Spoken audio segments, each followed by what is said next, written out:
सल्तनत कालीन शासन व्यवस्था। केंद्रीय प्रशासन का मुखिया सुल्तान था। बलबन एवं अलाउद्दीन के समय अमीर प्रभावहीन हो गए। अमीरों का महत्व लोदी वंश के शासनकाल में चरमोत्कर्ष पर था।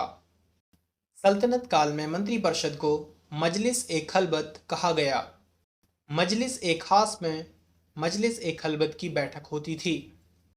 मंत्री एवं उससे संबंधित विभाग, वजीर या प्रधानमंत्री, राजस्व विभाग का प्रमुख, मुशरिफ ए मुमालिक या महालेखाकार, प्रांतों एवं अन्य विभागों से प्राप्त आय एवं व्यय का लेखा जोखा, मजमू आदर, उधार दिए गए धन का हिसाब रखना, खजीन, कोषाध्यक्ष, आरिज ए मुमालिक, दीवान ए अर्ज अथवा सैन्य विभाग का प्रमुख, सद्र उस सुदूर, धर्म एवं दान विभाग का प्रमुख, काजी उल कजात, सुल्तान के बाद न्याय का सर्वोच्च अधिकारी, बरीद ए मुमालिक, गुप्तचर विभाग का प्रमुख अधिकारी, वकील ए दर, सुल्तान की व्यक्तिगत सेवाओं की देखभाल, दीवान ए खैरात, दान विभाग, दीवान ए बंदगान, दास विभाग, दीवान ए इस्तिहाक, पेंशन विभाग। सल्तनत काल में दीवान रियासत धार्मिक मामलों, पवित्र स्थानों तथा योग्य विद्वानों और धर्मपरायण लोगों को वजीफा देता था। इसका अध्यक्ष प्रमुख सदर होता था, जो साधारणतः प्रधान काजी होता था। यह न्याय विभाग का भी अध्यक्ष होता था। सल्तनत कालीन कुछ प्रमुख विभाग एवं उनको बनाने वाला सुल्तान: दीवान ए मुस्तखराज, अलाउद्दीन खिलजी, दीवान ए कोही, मोहम्मद बिन तुगलक, दीवान ए अर्ज, बलवन, दीवान ए बंदगान, दीवान ए खैरात एवं दीवान ए इस्तिहाक फिरोज शाह तुगलक ने ही शुरू कराए थे। दीवानी इंसा नामक विभाग राज्य के पत्राचार से संबंध रखता था।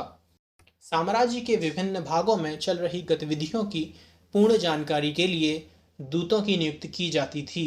ये दूत बरीद कहलाते थे। शासक के सबसे ज्यादा विश्वास पात्र लोग ही मुख्य बरीद के पद पर नियुक्त किए जाते थे। लोक निर्माण विभाग की स्थापना फिरोज तुगलक ने की थी। यह विभाग नहरों तथा सार्वजनिक भवनों का निर्माण करता था। सल्तनत अनेक प्रांतों में बटा हुआ था, जिसे इक्ता या सूबा कहा जाता था।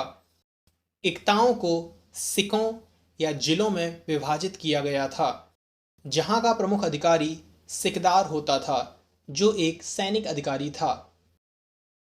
सल्तनत कालीन राजस्व व्यवस्था: उस्र, मुसलमानों से लिया जाने वाला भूमि कर; खराज, गैर मुसलमानों से लिया जाने वाला भूमि कर; जकात, मुसलमानों पर धार्मिक कर; जजिया, गैर मुसलमानों पर धार्मिक कर; खस्म, यह लूटे हुए धन, खानों अथवा भूमि में गड़े हुए खजानों से प्राप्त संपत्ति का 1/5 भाग था, जिस पर सुल्तान का अधिकार था, तथा शेष 4/5 भाग पर उसके सैनिकों अथवा खजाने को प्राप्त करने वाले व्यक्ति का अधिकार होता था। परंतु फिरोज तुगलक ने छोड़कर अन्य सभी शासकों ने 4/5 हिस्सा स्वयं अपने लिए रखा। सुल्तान सिकंदर लोदी ने गड़े हुए खजानों में से कोई हिस्सा नहीं लिया। सिकों को परगनों में विभाजित किया गया था। आमिल परगने का मुख्य अधिकारी था और मुशरिफ लगान को निश्चित करने वाला अधिकारी था। एक शहर या 100 गांव के शासन की देखरेख अमीर ए सदा नामक अधिकारी करता था। प्रशासन की सबसे छोटी इकाई ग्राम होती थी। सुल्तान की स्थायी सेना को खास खेल नाम दिया गया था। मंगोल सेना के वर्गीकरण की दशमलव प्रणाली को सल्तनत कालीन सैन्य व्यवस्था का आधार बनाया गया था। सल्तनत काल में बारूद की सहायता से गोला फेंकने वाली मशीन को मंगलीक तथा अर्राद कहा जाता था। अलाउद्दीन खिलजी ने इक्ता प्रथा को समाप्त किया था। इक्ता प्रथा की दोबारा शुरुआत फिरोज तुगलक ने की थी। सल्तनत काल में अच्छी नस्ल के घोड़े तुर्की, अरब एवं रूस से मंगाए जाते थे। हाथी मुख्यतः बंगाल से मंगाए जाते थे। सल्तनत कालीन कुछ प्रसिद्ध स्थान एवं उनकी प्रसिद्धि के कारण: सरस्वती, अच्छी किस्म के चावल के लिए, अनहिवाड़ा व्यापारियों का तीर्थ स्थल, सतगांव रेशमी रजाइयों के लिए, आगरा नील उत्पादन के लिए, बनारस सोने चांदी व जड़ी काम के लिए। सल्तनत कालीन कानून शरीयत, कुरान एवं हदीस पर आधारित था। मुस्लिम कानून के 4 महत्वपूर्ण स्रोत थे: कुरान, हदीस, इजमा एवं कयास।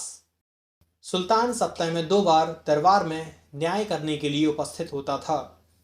सल्तनत काल में लगान निर्धारित करने की मिश्रित प्रणाली को मुक्ताई कहा गया है। भूमि की नाप जोख करने के बाद क्षेत्रफल के आधार पर लगान का निर्धारण मसाहत कहलाता था। इसकी शुरुआत अलाउद्दीन ने की थी।